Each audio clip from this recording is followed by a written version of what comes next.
Ketika rabun jauh, berarti bayangan akan difokuskan di depan retina. Biasanya terjadi di misalnya yang pertama, kelengkungan kornea terlalu cembung, seperti jadi terlalu nonjol seperti itu ya. Akibatnya bayangannya di depan retina. Baik kacamata plus dan minus bisa dilasik jika pasiennya menginginkan dan pemeriksaan pralasiknya baik.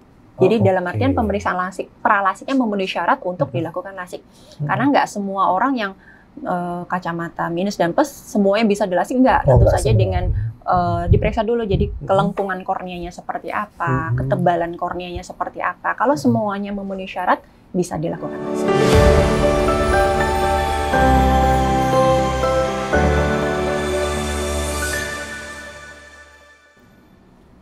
Ya, halo, apa kabar semuanya Healthy People? Jumpa kembali bersama program Dialog Informasi Kesehatan Diagnosa bersama Rumah Sakit Harapan Bunda Jakarta.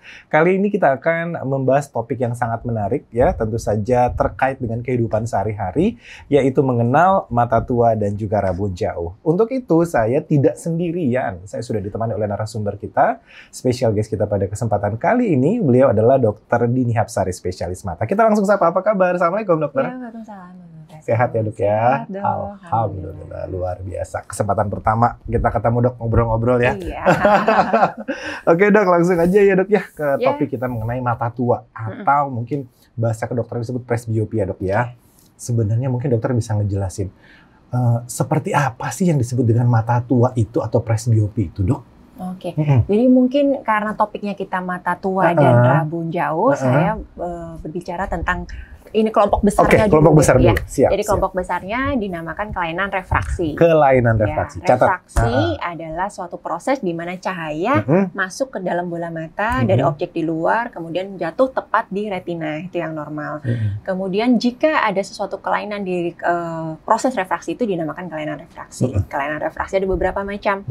Yang kalau untuk usia tua biasanya karena kemampuan akomodasi dari mata yang kurang baik, itu yang dinamakan mata tua gitu. Jadi dia harusnya kalau kita kan melihat jauh jelas, melihat dekat kita harus sedikit akomodasi agar jelas. Nah, di orang yang sudah di atas usia 40 tahun, kemampuan akomodasi dari otot siliar itu sudah mulai mengalami penurunan. Sehingga dia mulai tidak bisa melihat jelas di penglihatan dekat. Oke, di atas 40 tahun di atas dok ya? 40 tahun. Itu semua orang tanpa terkecuali. Saya jadi nggak enak. Iya. Oke, merasa di atas 40. Yang biasanya faktor U gitu faktor ya dok U ya.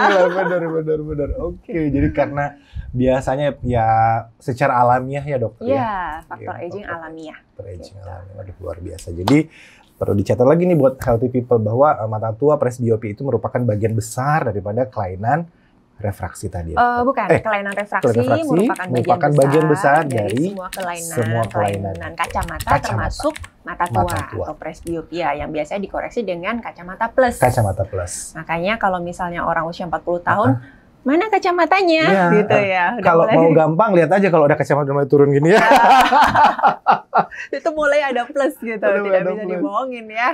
Benar itu usia tidak bisa bohong. Oke, tadi dokter sudah bilang itu ada apa di atas 40 tahun biasanya ada siliar-siliernya dok ya, udah mulai lemah. Iya, kemampuan badan siliar untuk dia relaksasi, menegang, jadi lensanya mencebung, mencekung, menipis seperti itu, namanya proses akomodasi sudah mulai melemah. Seperti itu. Selain siliar itu melemah, apa dok faktor penyebab lain yang menyebabkan kemampuan penglihatan ini mulai menurun di atas 40 tahun? Kalau yang murni berkaitan dengan kelainan refraksi, biasanya hanya di badan siliar. Namun itu kalau yang dinamakan presbiopia. Namun sebenarnya mata tua itu sendiri kelainannya juga ada beberapa macam lagi. Tidak hanya presbiopia. Ya, tidak hanya kelainan refraksi saja. Contohnya ada perubahan protein yang ada di dalam lensa yang mengakibatkan katarak. Sudah mulai ada katarak gitu. Tapi biasanya presbiopia dulu. Jadi belum tentu 40 tahun sudah ada katarak. Ada juga yang namanya degenerasi. Degenerasi paling banyak di daerah retina, di saraf bagian belakang. Itu yang umumnya bisa terjadi di orang yang lanjut usia gitu. Tapi umumnya biasanya dimulai dengan mata tua, kelainan refraksi yang dinamakan presbiopia itu tadi. Dan itu bisa dikoreksi dengan menggunakan kacamata plus. Ya. Oke. Ini menarik, Dok. Untuk katarak ini sendiri tadi ya, apakah di usia 40 plus ini sudah mulai ada, Dok, mulai ada perubahan koagulasi protein, namun belum tentu itu akan mengganggu penglihatannya. Iya, jadi bisa saja misalnya pasien ada juga yang healthy ya, kehidupannya sangat healthy, gaya hidupnya baik, gulanya baik, tensinya baik, semuanya dijaga dengan baik, usia 60 walaupun sudah mulai ada perubahan di lensa, tapi dia masih bisa melihat jauh dengan baik, itu juga ada gitu. Belum membutuhkan operasi katarak juga ada, seperti itu. Hanya memang kalau untuk penglihatan dekat, dia memang sudah harus menggunakan kacamata baca. Oke, kita kembali ke kelainan refraksi, Dok, ke presbiopia itu sendiri, Dok. Apakah ada faktor genetik juga yang ikut memicu? Kalau faktor genetik sih tidak. Karena dikatakan bahwa hampir 100% orang mulai usia 40 tahun sudah mulai aging itu tadi. Nah, faktor genetik banyak berperan di yang namanya rabun jauh, gitu. Jadi topik kita selanjutnya itu salah satu kelainan refraksi juga. Rabun jauh berarti rabun dalam melihat jauh, gitu ya, Dok, awamnya, gitu. Jadi pasien melihat jauh tidak terlalu jelas, namun melihat dekat jelas. Itu faktor genetiknya berperan besar umumnya. Makanya bisa terjadi di anak-anak usia sekolah dasar misalnya dengan menggunakan kacamata sudah mulai agak tebal, gitu. Biasanya faktor genetiknya besar. Selain memang faktor-faktor yang lain. Dok, bisa ada anomali nggak sih, misalkan masih muda tetapi dia menggunakan lensa plus? Ada nggak? Ada. Bisa, memungkinkan itu? Ada, bisa. Gitu. Jadi justru pada anak-anak yang umumnya TK atau SD awal-awal itu umumnya dia plus, banyak ditemukan plus. Yang makin lama seiring dengan dia pertumbuhan usia, plusnya itu seolah-olah menghilang gitu. Karena apa? Ketika kita berbicara mata plus ya, menggunakan lensa positif, itu bayangan, ini misalnya bola mata, bayangannya itu akan jatuh di belakang retina. Gitu. Ini harusnya retina di sini, misalnya bayangannya akan jatuh di belakang retina. Ketika anak itu tumbuh gitu, jadi bola mata juga mengalami elongasi, semakin besar, akibatnya nanti makin lama makin besar. Jadi bayangan yang tadinya di belakang retina, dia akan jatuh tepat di retina. Seperti itu. Makanya kita biasanya bilang plus banyak justru ditemukan di anak-anak yang di usia di bawah 5 tahun misalnya. Tapi belum tentu harus dikoreksi, tergantung besarnya seperti apa. Seperti itu. Dan ada juga yang di usia, misalkan di usia remaja. Kita biasanya banyak orang yang kalau misalnya plus berarti rabun dekat, minus berarti rabun jauh gitu ya. Orang awam selalu begitu ya, Dok, orang awam selalu begitu. Padahal sebenarnya agak unik juga. Kalau misalnya minus memang selalu rabun jauh. Padahal sebenarnya yang dinamakan rabun jauh itu bisa dikoreksi dengan kacamata plus, bisa dikoreksi dengan kacamata minus. Tidak selalu kacamatanya minus. Hanya saja biasanya rabun jauh yang dikoreksi dengan kacamata plus itu orang untuk melihat jauhnya dia akomodasi. Jadi dia berusaha sedemikian rupa matanya untuk dijelaskan gitu loh. Jadi dia untuk jauh lebih jelas, hanya dia capek. Jadi di sekitar mata eye strain, lelah, kalau seling melihat jauh gitu. Hanya ketika dia objeknya lebih dekat, dia kemampuan akomodasi udah sangat susah sekali, udah sangat capek sekali matanya. Akibatnya dia lebih nggak bisa untuk lihat dekat. Itulah sebabnya orang awam biasanya bilangnya, rabun dekat, gitu. Rabun jauhnya nggak apa-apa, jauhnya normal. Padahal sebenarnya jauhnya pun juga tidak normal. Jauhnya dia seolah-olah normal karena akomodasi yang berlebihan itu tadi. Menarik sekali, Dokter, luar biasa. Oke, ini pertanyaan saya selanjutnya. Untuk mata tua ini sendiri, Dok, ada kan orang kayak menolak tua. Oke, saya nggak mau dibilang tua gitu loh. Tapi ya, come on, ini adalah proses alamiah yang bisa terjadi. Tapi apakah itu bisa ditunda, Dok? Mata tua itu gitu ya. Saya pengen ya udahlah nanti aja lah usia 60 deh. Jangan 40-an deh gitu misalkan dimundurin. Kalau dimundurkan sih selama ini sih tidak ya. Jadi belum ada penelitian evidence-based yang bisa memaksimalkan fungsi otot siliaris, otot penggantung lensa sehingga dia bisa agak lebih mundur tuh belum bisa. Jadi koreksi yang iya gitu, tapi dicegah sih sampai saat ini sih belum bisa. Dicegah belum bisa. Jadi ya terima nasib aja. Oke, kalau gitu saya pengen tanya, Dok. Tadi dokter sudah menyinggung masalah rabun jauh, rabun dekat. Perbedaan mendasar antara rabun jauh dan rabun dekat ini, Dok, seperti apa? Ya, kalau seperti yang tadi saya sampaikan bahwa refraksi harus baik. Jadi bayangan dari luar mata akan difokuskan ke tepat di retina. Itu tandanya kita bisa melihat dengan jelas. Ketika bayangan dia di depan retina atau di belakang retina atau tidak dalam satu titik di retina, itu mengakibatkan penglihatan buram. Ketika rabun jauh, berarti bayangan akan difokuskan di depan retina. Biasanya terjadi di misalnya yang pertama, kelengkungan kornea terlalu cekung. Terlalu cembung, seperti jadi terlalu nonjol seperti itu ya. Akibatnya bayangannya di depan retina. Atau bola mata terlalu panjang. Jadi akibatnya bayangan terjadi di depan retina. Itu yang membedakan dengan rabun dekat yang tadi disampaikan. Jadi kalau misalnya hipermetropia, bayangan jatuh di belakang retina. Makanya tadi disampaikan berarti kebalikannya. Dari korneanya yang terlalu datar atau flat, atau bola matanya terlalu pendek. Akibatnya bayangan jatuh di belakang retina. Itu perbedaan mendasarnya. Gitu. Jadi cukup jelas ya. Oke. Dok, untuk penyebabnya sendiri, penyebab utama rabun jauh itu apa sih dok? Apakah ada keterkaitan dengan gaya hidup atau lifestyle? Yang pertama genetik. Oke. Jadi faktor genetik paling memegang peran besar. Gitu. Namun juga yang saat ini mulai banyak ya, itu lifestyle juga banyak. Selain memang biasanya pasti ada genetiknya dulu. Kalau untuk minusnya yang agak tinggi, itu kalau jarang biasanya kalau tidak ada faktor genetiknya gitu. Nah, lifestyle tersebut juga memegang peranan. Jadi kebiasaan untuk membaca dekat, apalagi dimulai dari usia sekolah gitu. Kemudian kurang aktivitas outdoor. Jadi ada penelitian bahwa biasanya anak-anak banyak tuh di Singapura, mungkin anaknya rajin-rajin, pinter-pinter, aktivitas outdoor juga kurang. Akibatnya prevalensi miopia atau rabun jauh di sana relatif tinggi. Gitu. Jadi jumlah durasi anak bermain outdoor, jadi melihat yang jauh, itu juga berperan di pembentukan rabun jauh itu sendiri. Selain memang genetik itu otomatis tadi. Anak-anak banyak berkacamata berarti di sana. Karena dia banyak membaca, banyak aktivitas dekat seperti itu. Identik berarti anaknya pinter nih ya. Tapi nggak juga sih dok, kalau anaknya kebanyakan main game daripada belajar ya dok ya. Lalu kita gitu ya, bukannya belajar main game. Atau nonton apa dok? Netflix ya. Drakor. Aduh, oke. Dok, ini pertanyaan selanjutnya, apakah ada cara untuk mendeteksi rabun jauh sejak dini dok? Wah, ada kan orang, saya nggak mau pakai kacamata gitu loh. Bisa nggak dideteksi mata saya jangan-jangan udah bisa pakai kacamata nih gitu loh misalnya? Kita sebenarnya sudah bisa mendeteksi sejak anak-anak masih kecil. Ya, bahkan sebenarnya dari misalnya anak belum kooperatif dalam artian belum bisa membaca, belum bisa kenal huruf ya, belum kenal huruf maksudnya itu masih bisa. Jadi kita cek anaknya, yang penting anaknya kooperatif. Jadi mau diajak bicara misalnya ini gambar apa, jadi kita pakai kayak Snellen, bukan Snellen chart ya, tapi dia gambar-gambar kartu itu ada dalam jarak yang lebih dekat daripada Snellen chart itu. Jadi ini gambar apa itu bisa. Jadi anak-anak toddler, balita itu sebenarnya sudah mulai bisa dicek gitu. Jadi sebaiknya, apalagi kalau misalnya mau masuk sekolah, baik itu TK, mau masuk SD itu sebaiknya sudah dicek gitu.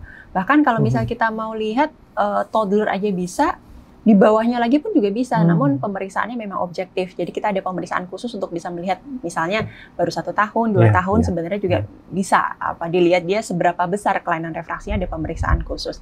Namun kita biasanya sarankan minimal sebelum anak sekolah, terutama sekolah dasar, itu harus diperiksa dulu. Jadi kita tahu apakah anaknya itu punya kelainan refraksi atau tidak.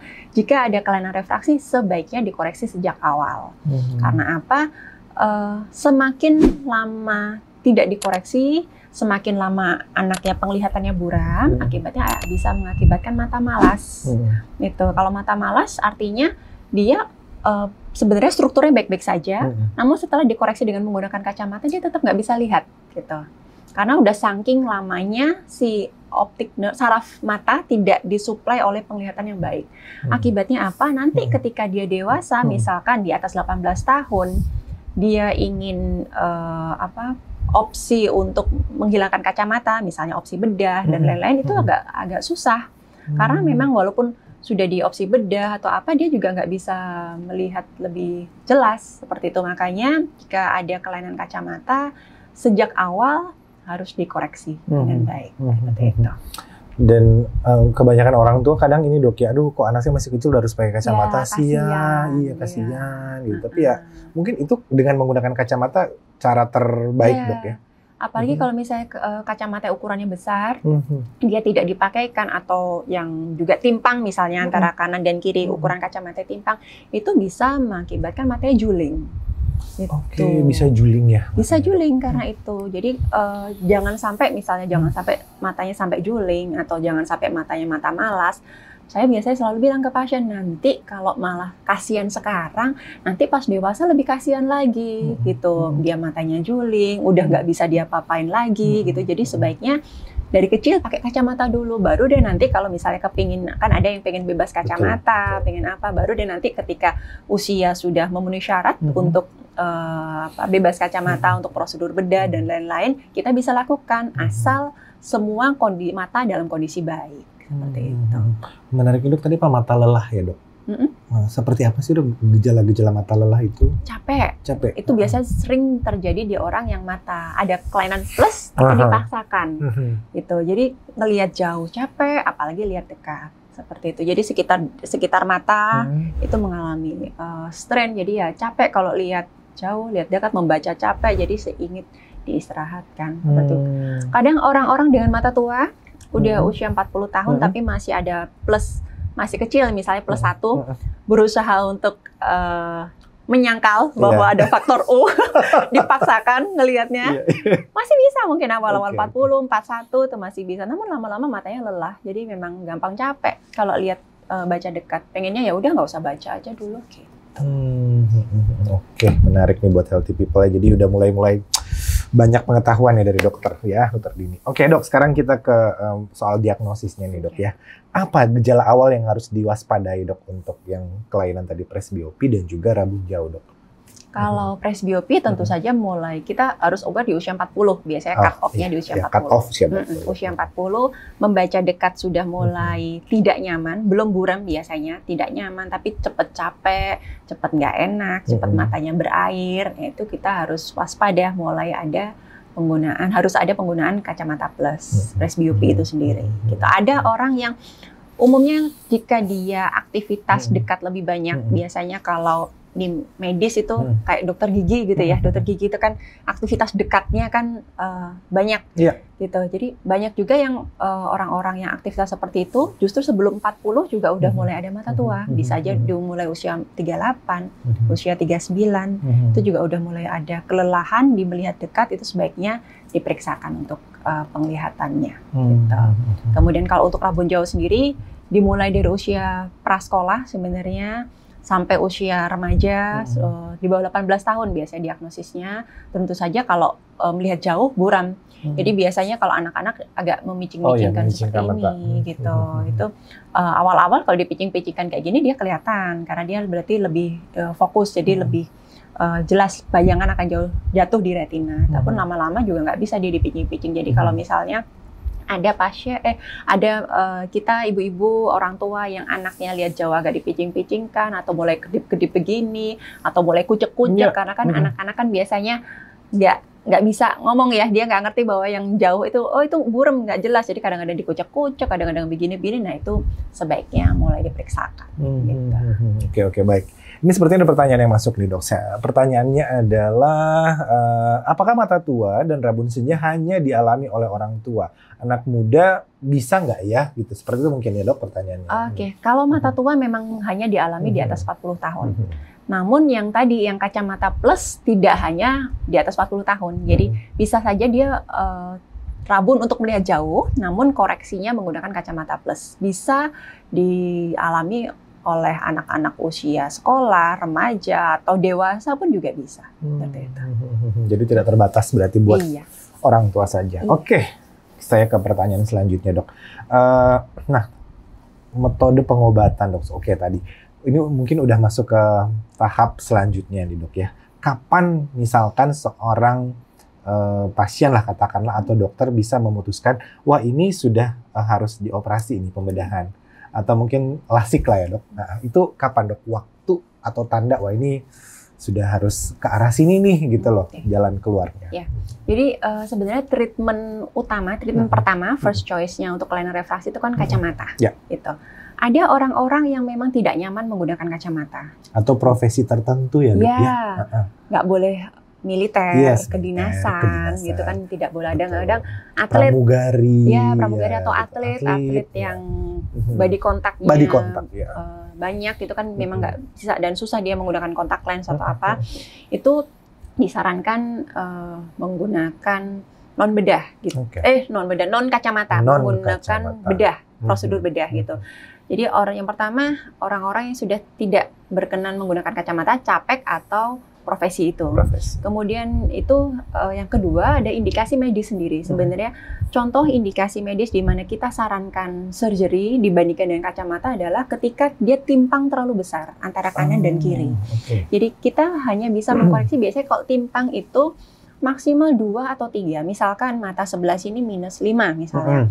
Mata sebelahnya minusnya 1 atau bahkan 0. Ini ya, Dok? Nah, itu kan terlalu jauh. Jadi ketika dia dikoreksi dengan misalnya ini minus yang sesungguhnya 5, ini cuman minus setengah atau 1 gitu, dia pusing dua mata itu karena terlalu jauh.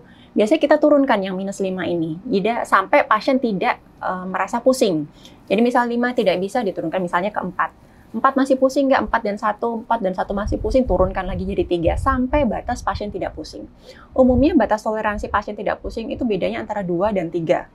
Dan akibatnya sedikit merugikan di pasien karena dia jadinya penglihatannya jadi tidak maksimal untuk jauhnya karena nggak dikoreksi secara maksimal. Betul, cuma diturunin ya, Dok. Ya. Itu yang kita sarankan untuk bedah gitu. Salah satunya dengan LASIK gitu. Jadi sebenarnya prosedur bedah itu kan beberapa macam ya untuk menangani kelainan refraksi. Kalau yang paling non-invasif dikatakan ya bedah ya, semua bedah sebenarnya invasif ya, tapi lebih non-invasif dibandingkan prosedur yang lain adalah dengan LASIK, jadi yang relatif lebih aman. Jadi, kalau misalnya kita tidak bisa lakukan LASIK, baru kita lakukan penanaman lensa atau penggantian lensa, operasi yang lebih besar, seperti itu. Oke, selain indikasi ada tadi ya ketimpangan kiri dan kanan, Dok, apakah ada indikasi lainnya? Ini bolehlah di LASIK lah gitu misalkan.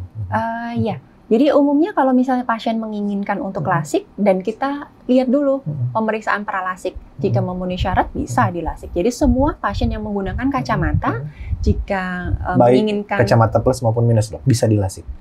Baik kacamata plus dan minus bisa di LASIK jika pasiennya menginginkan dan pemeriksaan pra-LASIKnya baik. Jadi dalam artian pemeriksaan pra-LASIKnya memenuhi syarat untuk dilakukan LASIK.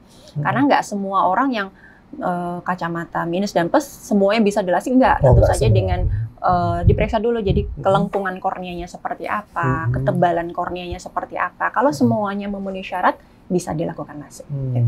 Orang awam kadang juga saya sering dengar, oh iya katanya yang di LASIK itu minusnya nggak boleh lebih dari sekian gitu, katanya batasan-batasan itu. Apakah itu benar?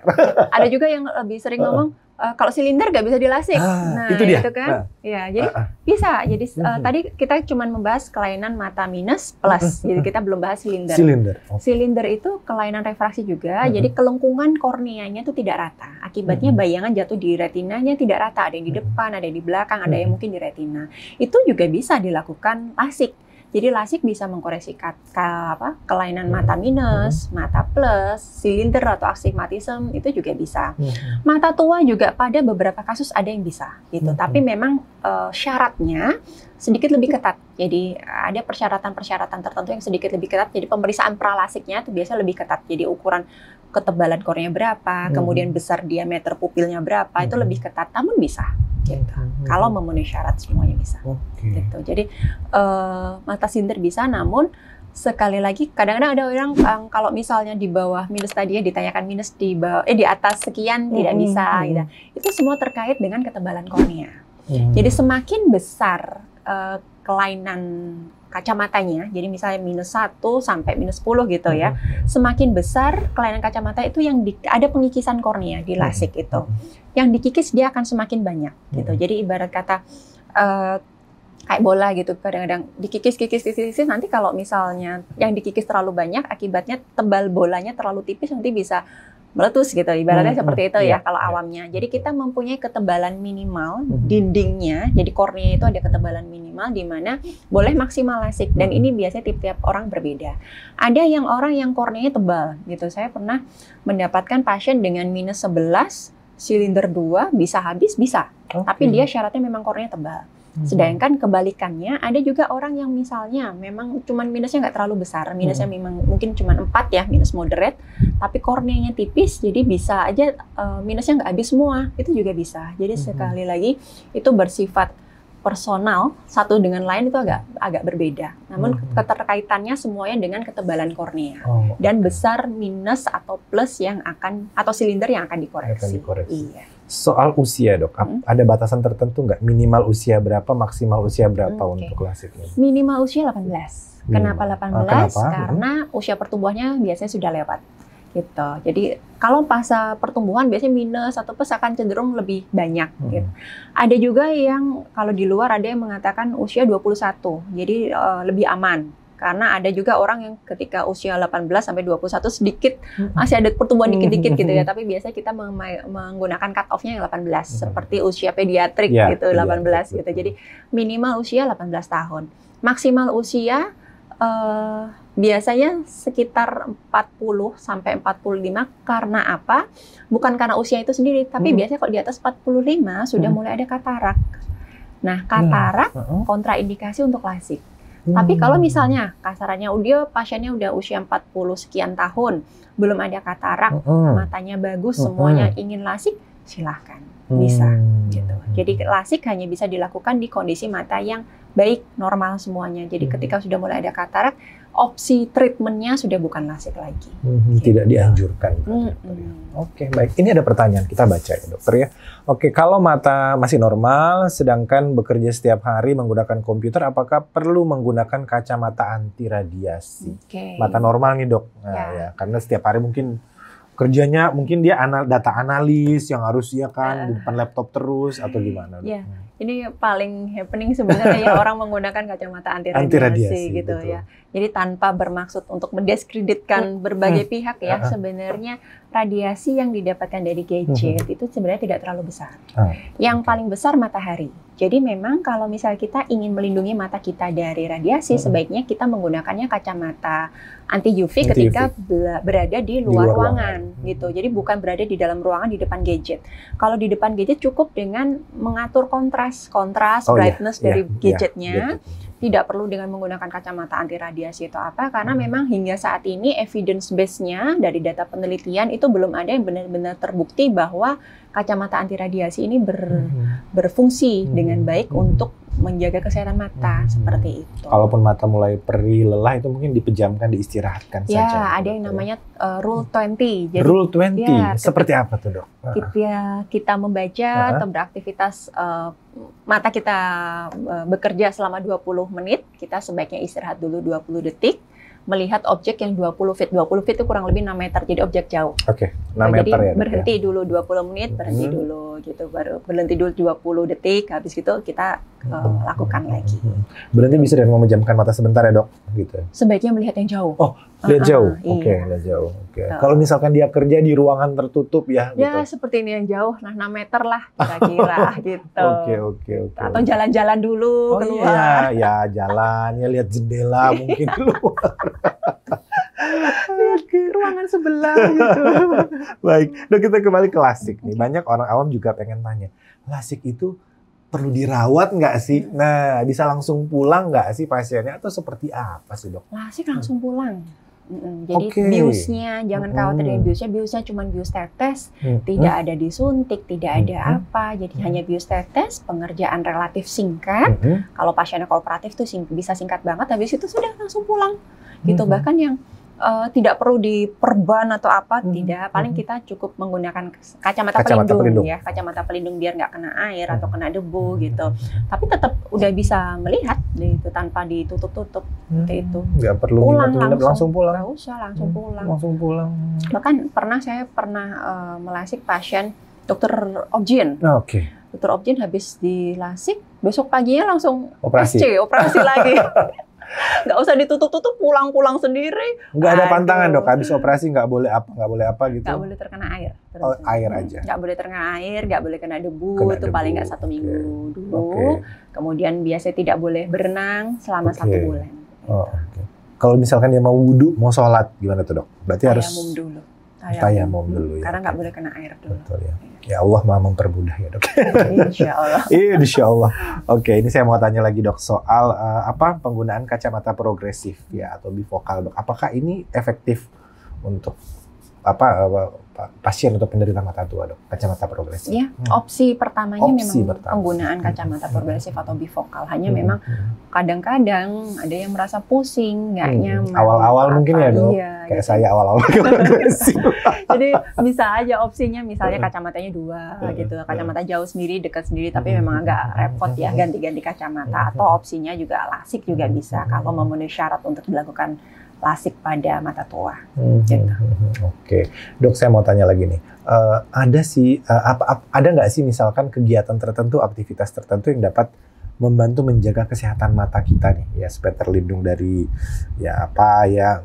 debu-debu atau mungkin supaya sehat matanya, tidak terpapar dengan radiasi, Dok, aktivitas yang dianjurkan gitu. Tentu saja kalau misalnya kita di aktivitas dekat seperti yang tadi ya, banyak lihat gadget atau istirahat tiap 20 menit gitu ya. 20 detik, 20 menit melihat 6 meter. Kemudian ketika kita, kadang-kadang banyak orang yang misalnya kayak berkebun atau bertukang atau nggak memakai kacamata pelindung, akibatnya dia terkena pentalan sesuatu, atau yang di bagian las-las itu ya, Dok ya. Itu harus pakai kacamata pelindung. Pada dasarnya sih itu. Atau kemudian ketika kita udah mulai di atas 40 tahun, usahakan untuk kalau ketika keluar ruangan di cahaya matahari terang mulai menggunakan kacamata anti UV untuk mencegah radiasi UV. Kalau untuk pola makan, Dok, nutrisi, ada nggak jenis-jenis makanan tertentu ya? Orang dulu tahu lah makan wortel katanya biar matanya sehat. Gimana tuh, Dok? Boleh saja. Yang penting makanan bergizi saja. Jadi tidak ada yang khusus harus apa. Ketika matanya memang sudah sehat, tidak ada kelainan apa-apa, cukup makanan bergizi seimbang aja. Yang banyak mengandung likopen, karotenoid itu biasanya kan sayuran hijau, orange, wortel, bayam, seperti itu. Tapi tidak ada khusus harus ini yang banyak gitu ya, jus wortel yang banyak, enggak. Tidak ada lah ya. Oke. Paling terakhir, Dok, penggunaan obat tetes kalau misalkan mata mulai perih, mulai capek, aman nggak sih penggunaan obat tetes mata? Tergantung obat tetesnya apa. Kalau obat tetesnya artificial tears yang misalnya biasanya diresepkan oleh dokter, artificial tears itu aman. Mau dipakai berapa kali sehari pun, mau seumur hidup, nggak ada masalah. Justru dia mencegah supaya matanya nggak gampang lelah atau nggak gampang iritasi seperti itu. Tapi kadang pasien kan tidak tahu atau orang awam nggak tahu yang mana sih yang boleh dipakai sesering mungkin gitu. Ada nggak sembarang obat tetes gitu yang boleh diteteskan sesering mungkin. Jadi sebaiknya memang kalau misalnya pertama kali mengalami matanya suka kering atau berair justru atau lelah, periksa dulu ke dokter gitu. Ada nggak obat yang bisa dipakai untuk jangka waktu lama? Biasanya dokter meresepkan untuk pertama kali, nanti selanjutnya pasien mau membeli sendiri, persilahkan, nggak ada masalah, bebas gitu. Hanya memang obatnya harus yang boleh dipakai seterusnya, seperti itu. Apalagi kan seorang dok ya, obat-obat tetes dapat dengan mudah dibeli. Benar, jadi yang paling sering obat anti radang. Untuk obat tetes itu dia setiap kali mata yang nggak enak, diteteskan itu justru malah mengakibatkan komplikasi yang lain gitu. Yang boleh hanya tetes mata buatan. Dan itu macam-macam, banyak tetes mata buatan. Biasanya dokter yang mengerti, jadi sebaiknya sih harus dokter konsultasi ini. Ya. Oke, jangan beli langsung sendiri apalagi tanya Mbak Google. Oke, buat healthy people mungkin pengen tahu Dokter Dini sendiri praktek di hari apa, jam berapa, Dokter? Saya di hari Senin, Selasa, Jumat di jam setengah 9 sampai setengah 12.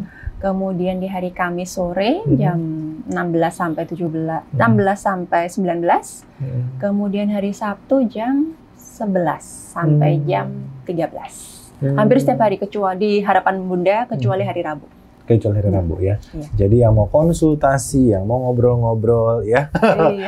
Oke, jadi buat healthy people nanti di Rumah Sakit Harapan Bunda akan segera hadir ya. Layanan LASIK kembali akan hadir lagi di sini, dan untuk memantau terus informasinya silakan ya teman-teman healthy people bisa memantau akun Instagram @rumahsakhitharapanbunda_JKT.